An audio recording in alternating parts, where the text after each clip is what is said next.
Yo, what's going on, guys? Crispy Flakes here. For today's video, we're gonna look at some news that just surfaced on the internet in regards to the Golden State Warriors and Paul George, man.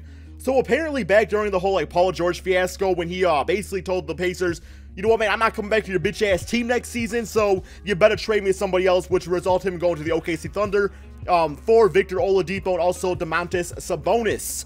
So it turns out the Pacers did offer up a trade package to the Golden State Warriors in exchange for Paul George, which would have sent Klay Thompson to the Pacers, which I think would have been fantastic, but I'll talk more about that later on.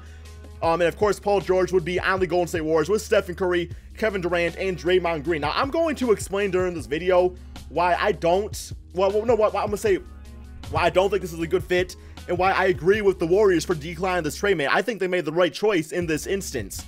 I'm also going to talk a bit about, Klay Thompson and what we could expect for him if he was the #1 option on the Pacers team. So if you guys do me a quick favor, man, before we do this simulation, if you could please drop a like on this video, it really does help the channel a lot, man. Like, I want to take a click of the button, man, and you really help my channel out a ton when you do that kind of stuff for me, my friends. So here we go. Without further ado, let's simulate this season. See how both these teams do. Now, I would expect the Indiana Pacers with Klay Thompson, because Klay Thompson, I don't know, man. Do y'all think Klay Thompson or DeMar DeRozan's the better shooting guard? Who do you guys think, man? Like, if Klay Thompson was the #1 option, do you think he would be better than DeMar DeRozan? Because I don't know, man. Would he be the best shooting guard in the East, or would he be second best? Or maybe even third, man. You all let me know in the comment section below. Let's start the simulation. First and foremost, let's talk about Paul George, guys. Okay, so Paul George on the Warriors. It gives them another crazy-ass score, which they already kind of have with Klay Thompson, let's be honest, man. Klay Thompson already all freaking offensively gifted out of his mind. But why I don't like this trade is because, even though when they got Kevin Durant, everybody said that Klay Thompson was going to be salty, man. But Klay Thompson, I think, handled it very maturely. He said, you know what, guys? Like, I understand Kevin Durant's on this team, but I'm still going to take my shots. And he did just that. Klay Thompson averaged, just around, his 21, 22 point per game career average. So, it was no problem being that, he had no problem being a third option on that team. He can be a catch-and-shoot player. He can also score with the ball in his hands.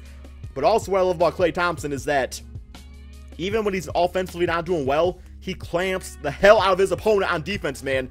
So I feel like Paul George on this team, in exchange for Klay Thompson, would kind of be a struggle. I feel like Paul George has more of that alpha male persona, where it's like he would still want to be one of the main guys out there. He would have a trouble, with that mindset saying, you know what, I guess I'll be the third option. I don't think it would work out well.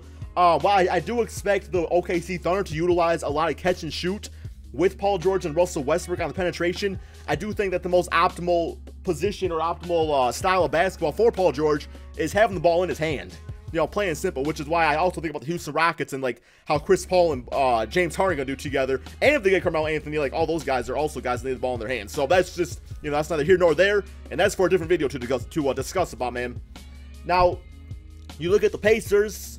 If they were to get Klay Thompson would have been #1 option. In my mind, man, instantly, man, averaging 25 to 30 points per game. I feel like Klay Thompson as #1 option, putting up his kind of shots, will be that type of player. Now, also at the same time, a big part of Klay Thompson's success is that he does have Stephen Curry on his team. So it's like, when you have all these other great players, it is hard to double team a certain player. So, Klay Thompson, if he was the #1 option, would be getting double teamed a lot more.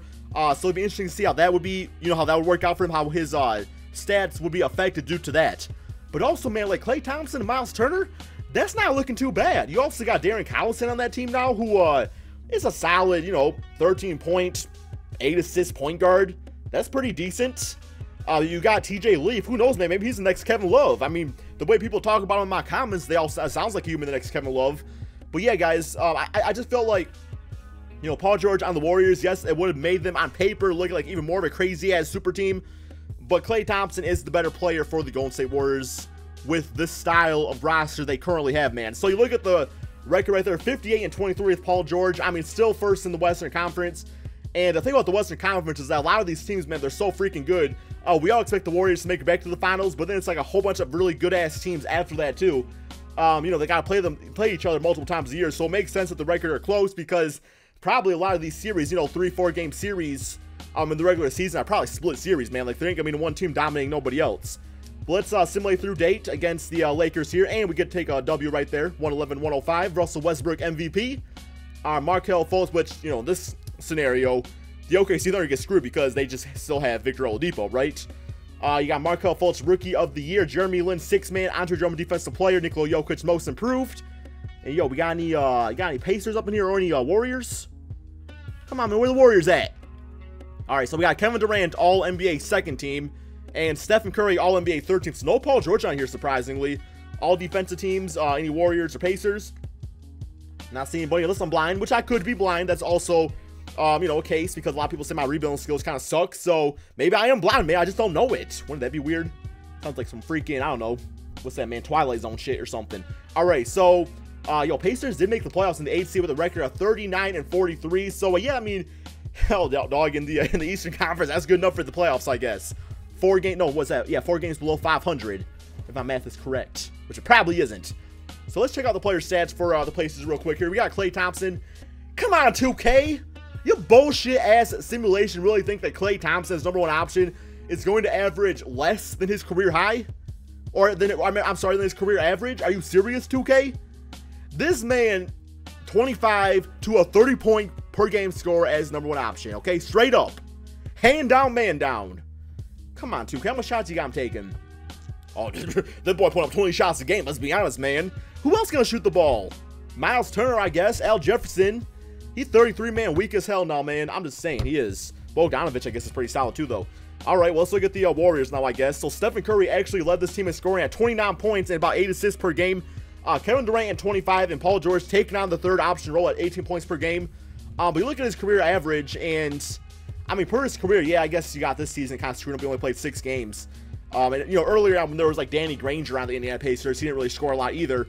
So, yeah, man, so he still averaged about 1 point over his career average. But we all know Paul George currently is around 24 point per game scorer. So, yeah, his scoring did go down. Makes sense. There's less shots out there.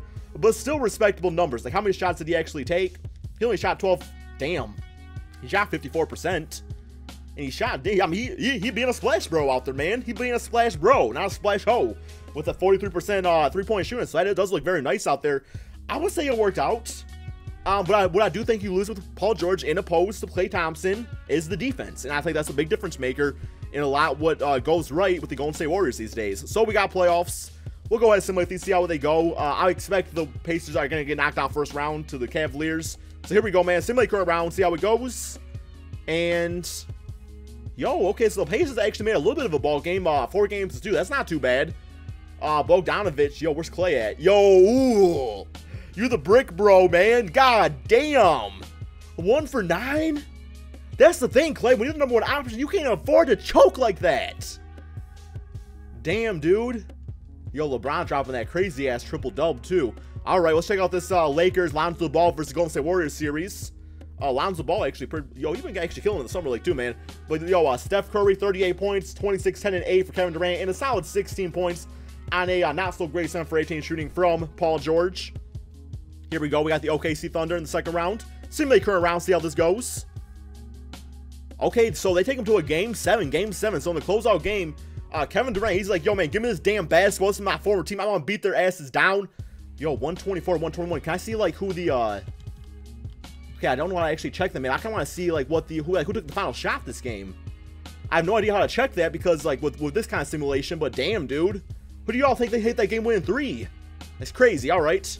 And now we got the Minnesota Timberwolves, who I can actually see them making the Western Conference, simulate current round, especially if Andrew Wiggins really does crazy things out there this season with Jimmy Buckets. But here we go, man. 4 games to 1, so yeah, they made it, but still the Golden State Warriors made it to the finals. 30, 11, and 3 for Kevin Durant. Very efficient, 24 and 7 for Paul George.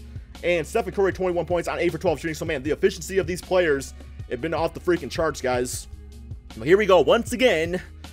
Cleveland Cavaliers, Golden State Warriors, man. We all not sick of this yet, are we? Simulate current round. Wow, they swept the Cavaliers. Stephen Curry, Finals MVP, guys. 29 points, 11 assists. Only shot, I don't want to say only shot 41%. That's still fantastic, but I don't know, man. It's not like what he normally averages. I really don't know what his career average is for 3-point percentage-wise. But anyway, man. Hope y'all enjoyed this video. So apparently Paul George told me to shut the hell up and say, yo, Crispy, me on this team is still pretty damn crispy. I think that 2K totally underestimated what Klay Thompson is capable of in the #1 starting slot role. But thank you all so much for watching, man. Be sure to drop that like, subscribe if you're new to my channel, and peace out, my bitch ass friends.